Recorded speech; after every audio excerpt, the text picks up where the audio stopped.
5 Golden Age celebrities with the darkest secrets. Number 1 will shock you.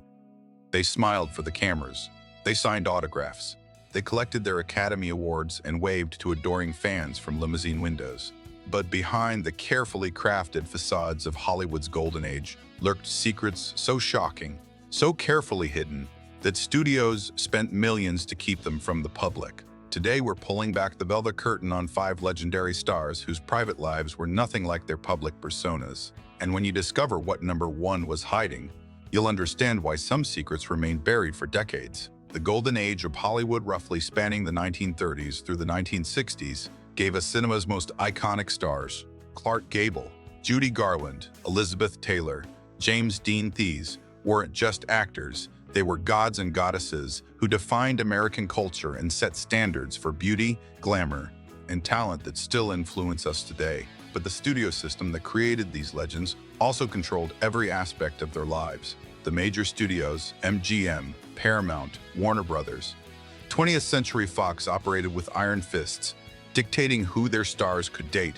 what they could say in public, even what they named their children. And when scandals threatened to erupt, studio fixers made problems disappear, often through intimidation, bribery, or carefully crafted public relations campaigns. What we're about to reveal are stories the studios desperately tried to suppress, tales of hidden identities, secret struggles, forbidden romances, and personal demons that would have destroyed careers if the truth had come to light. These aren't rumors or gossip. These are documented facts, pieced together from sealed court documents, private correspondence, FBI files, and confessions that have only recently come to public attention.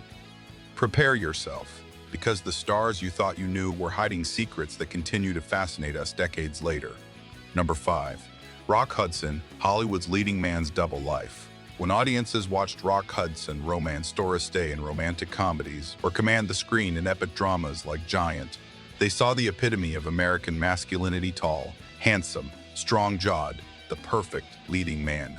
Born Roy Harold Shearer Jr. in 1925, Hudson was discovered by talent agent Henry Wilson, who specialized in creating male movie stars. Wilson changed his name, got him acting lessons, and molded him into the ideal 1950s movie star. But Rock Hudson was living a secret that, if revealed, would have destroyed his career instantly. He was gay, in an era when homosexuality was not only socially unacceptable, but actually illegal in most states. The studio system went to extraordinary lengths to protect Hudson's secret. In 1955, Confidential magazine was preparing to publish an expose about Hudson's sexuality. To kill the story, his agent Henry Wilson made a shocking deal. He offered them a different story about another client, Rory Calhoun, who had a criminal past. The magazine took the bait, but Universal Studios demanded more protection.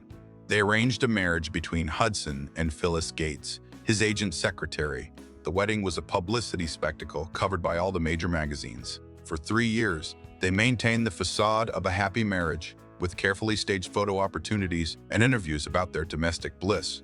Phyllis later claimed she hadn't known about Hudson's sexuality when they married, though many historians doubt this. When they divorced in 1958, she was paid handsomely to remain silent about the real reasons for the split. Throughout the 1960s and 1970s, Hudson continued his double life. In public, he maintained his image as Hollywood's most eligible bachelor, linked romantically to various actresses. In private, he had long-term relationships with men, including his partner Mark Christian, whom he lived with during his final years. The secret couldn't last forever. In 1985, Rock Hudson collapsed in Paris and was hospitalized. The diagnosis was shocking. He had AIDS, becoming the first major celebrity to be publicly identified with the disease. The announcement sent shockwaves through Hollywood and the world. Suddenly, AIDS, which had been largely ignored by mainstream media and the government, was front-page news. Hudson's diagnosis forced America to confront the epidemic that was devastating the gay community. Hudson died on October 2, 1985, at age 59. His death became a turning point in AIDS awareness and research funding. But here's the truly remarkable part of this story. Despite living in constant fear of exposure for 30 years, despite the studio system forcing him to lie about who he was, Rock Hudson helped change history. His diagnosis brought AIDS out of the shadows and helped shift public perception. The tragedy is that he had to hide his true self for his entire career, living in fear that the truth would destroy everything he'd built. Number 4. Judy Garland, The Price of Being Dorothy. Judy Garland had one of the most recognizable voices in entertainment history. When she sang Over the Rainbow in The Wizard of Oz, she created a moment of pure movie magic that has endured for over 80 years. But the girl who played Dorothy paid a devastating price for her fame, a price that began when she was just a child and ultimately cost her everything. Born Frances Ethel Gum in 1922, Judy started performing at age 2. By 13, she'd been signed by MGM and placed under contract with the most powerful studio in Hollywood. Studio chief Louis B. Mayer saw her as a valuable asset, but he also saw her as a problem. She didn't fit the conventional Hollywood beauty standard. What happened next was systematic abuse disguised as career management. MGM executives told the teenage Judy she was overweight and unattractive. They put her on extreme diets, often limiting her to chicken soup, black coffee, and cigarettes. When she was hungry, they called her "my little hunchback" and other cruel names. But the worst part was the pills. To keep her working the grueling schedule demanded by the studio, sometimes 18-hour days, they gave her amphetamines to stay awake and energized. Then, when she couldn't sleep from the stimulants, they gave her barbiturates to knock her out. This cycle began when she was still a teenager. By the time Judy Garland was 20 years old, she was addicted to prescription drugs, struggling with eating disorders, and suffering from severe anxiety and depression, all while maintaining the image of America's sweetheart. During the filming of The Wizard of Oz in 1939, the 16-year-old Judy was working with adult actors who were often unkind. The Munchkin actors, many of whom were struggling with their own issues, created a chaotic environment on set. Judy was given pills to suppress her appetite because the studio thought she looked too mature for the role of young Dorothy. Her personal life became equally troubled. She married 5 times, always searching for stability and love that seemed perpetually out of reach. Her relationships were often turbulent, marked by the same patterns of codependency and substance abuse that characterized her professional life. MGM kept her working relentlessly. Between 1939 and 1950, she made over 24 films while battling addiction, mental health crises, and exhaustion. When she finally became too difficult to manage, the studio that had created her simply terminated her contract in 1950. Judy Garland spent the rest of her life trying to rebuild her career through concerts and occasional film roles. She was brilliant, electrifying on stage, but she was also unreliable, often showing up late or not at all. Her behavior erratic from the medication she'd been conditioned to depend on since childhood. Her daughter, Liza Minnelli, watched helplessly as her mother spiraled. Liza later described growing up in a household where she sometimes had to be the parent, taking care of her mother during her worst moments. On June 22, 1969, Judy Garland was found dead in the bathroom of her London home. She was only 47 years old. The official cause was an accidental overdose of barbiturates, the same pills MGM had given her 30 years earlier. Here's the heartbreaking truth. Judy Garland's entire tragedy was preventable. She was a naturally talented performer who would have been a star without the pills, the starvation diets, and the psychological abuse. But Hollywood in the 1930s and 1940s saw child performers as products to be manufactured and exploited, not human beings to be protected. The studio system created Dorothy Gale and destroyed Frances Gum in the process. Number 3. Cary Grant, the experiment that changed him forever. Cary Grant was the definition of sophistication. Suave, charming, with impeccable comic timing and devastating good looks, he starred in classics like North by Northwest, Bringing Up Baby, The Philadelphia Story, and Notorious. He was every man's ideal and every woman's dream. But behind the polished exterior, Cary Grant was engaged in a secret experiment that was both radical and dangerous, one that would remain hidden for decades. Born Archibald Bleach in Bristol, England, in 1904, Grant had a difficult childhood. His mother was institutionalized when he was young, and he was told she had died. He wouldn't discover she was alive until he was 31 years old, a betrayal that deeply affected him. In Hollywood, Archie Leach became Cary Grant. But the transformation was more than just a name change. Grant himself later admitted that Cary Grant was a character he played, a persona he inhabited but never quite believed was real. He suffered from depression, anxiety, and what he described as a deep sense of not knowing who he really was. Then, in the late 1950s, Grant discovered something that would change his life: LSD therapy. This wasn't recreational drug use. At the time, LSD was legal and being used experimentally by psychiatrists to treat various psychological conditions.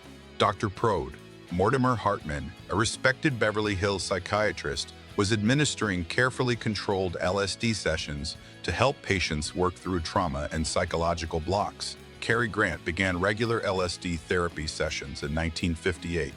Over the next several years, he underwent more than 100 guided sessions, each carefully supervised by medical professionals. The experience profoundly changed him. In rare interviews where he discussed the therapy, Grant described it as life-altering.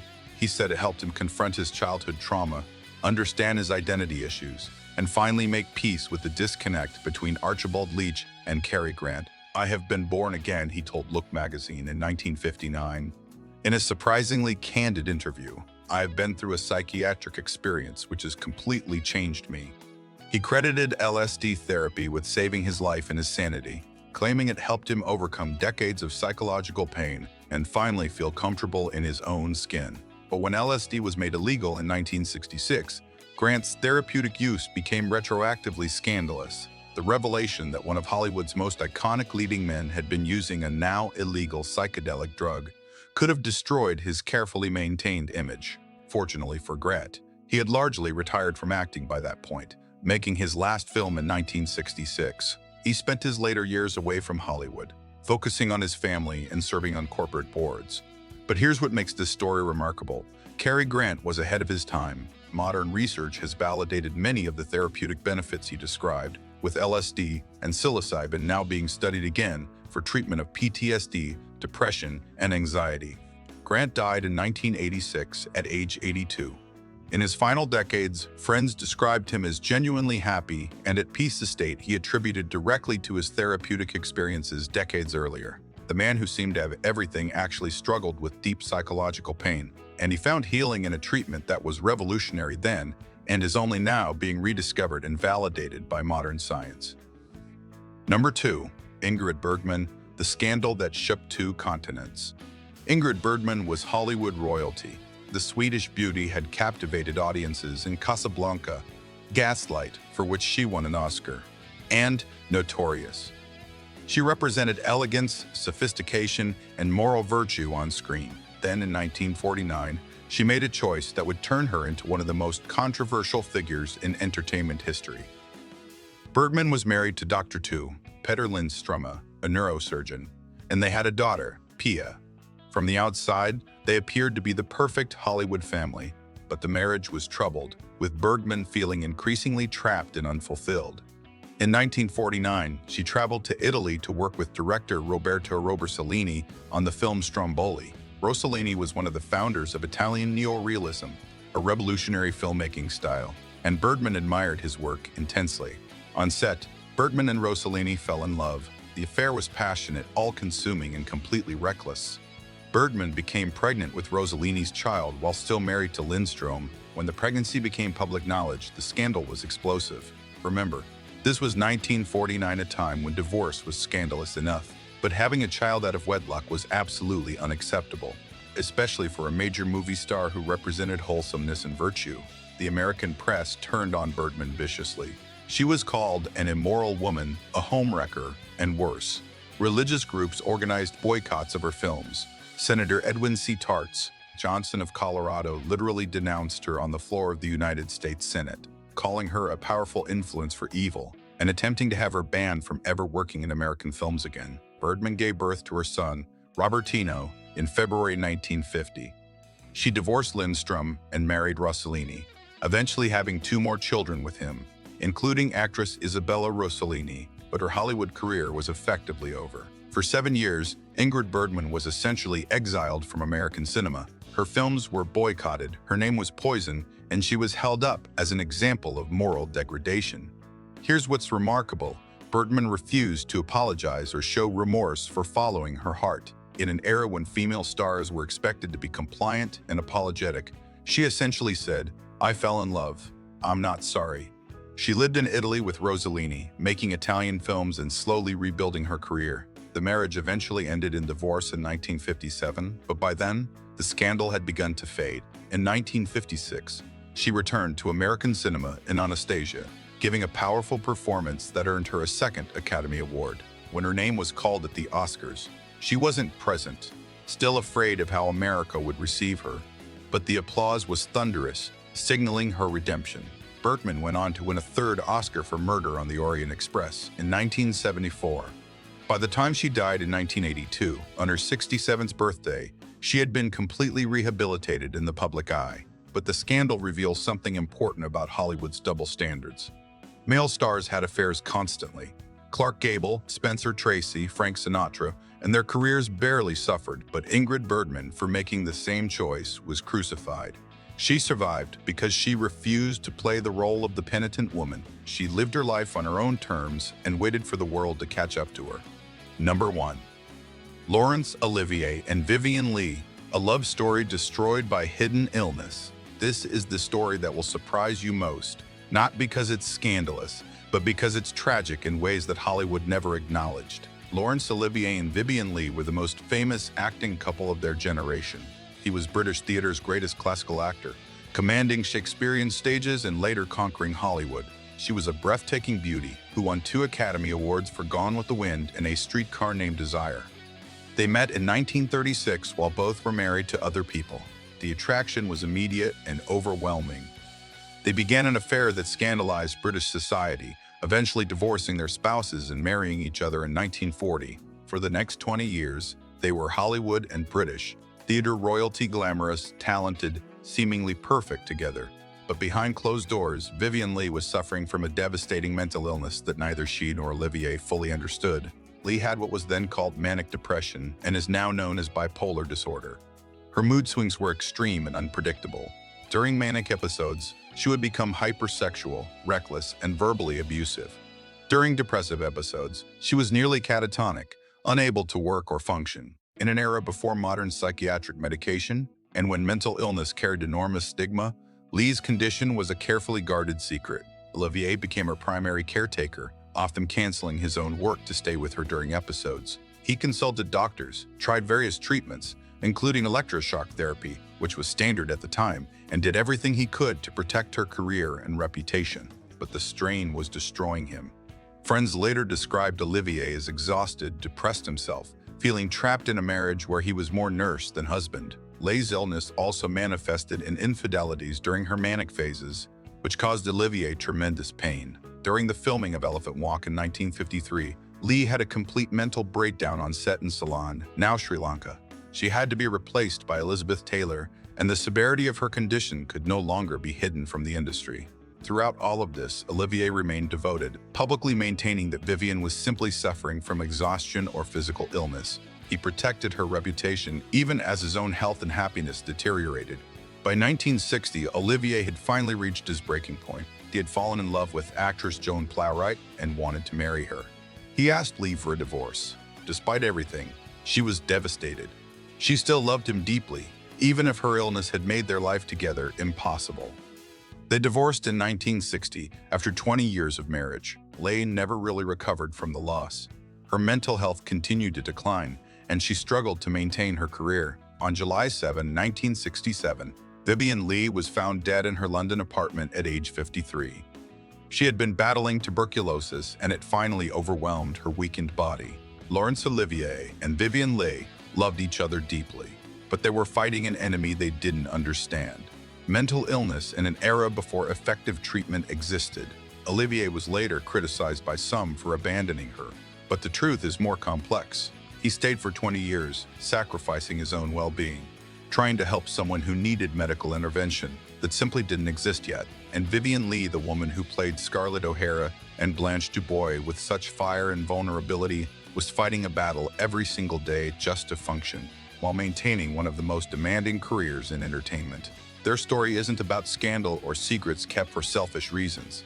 It's about two people trapped by circumstances beyond their control, trying to love each other through impossible challenges. It's a reminder that even Hollywood's most glamorous couples face struggles that no amount of fame or talent could solve. The golden age of Hollywood created the modern entertainment industry, established the star system we still live with today, and produced some of the greatest films ever made. But it was also a system that demanded perfection, punished authenticity, and forced stars to hide fundamental parts of who they were. Rock Hudson, forced to live in secrecy about his identity for his entire career. Judy Garland, destroyed by the very studio system that made her famous. Cary Grant, searching for his true self through revolutionary therapy. Ingrid Bergman, exiled for following her heart. And Laurence Olivier and Vivien Leigh, loving each other through a tragedy that neither fully understood. These stories aren't just about secrets. They're about the human cost of fame in an era when image was everything and truth was dangerous. The studio system that demanded these secrets may be gone, but its legacy remains. We still expect our celebrities to be perfect, to never struggle, to always maintain their image. And when they reveal their humanity, their mistakes, their struggles, their authentic selves, we're often shocked. These Golden Age stars remind us that behind every perfect image was a real person, fighting battles we never saw, carrying burdens we couldn't imagine. Their stories deserve to be told, not to tear down their legacies, but to honor their humanity and understand the price they paid for our entertainment. Which of these stories surprised you most? Let us know in the comments below. If you enjoyed this look into Hollywood's hidden history, don't forget to like this video and subscribe for more untold stories from the Golden Era.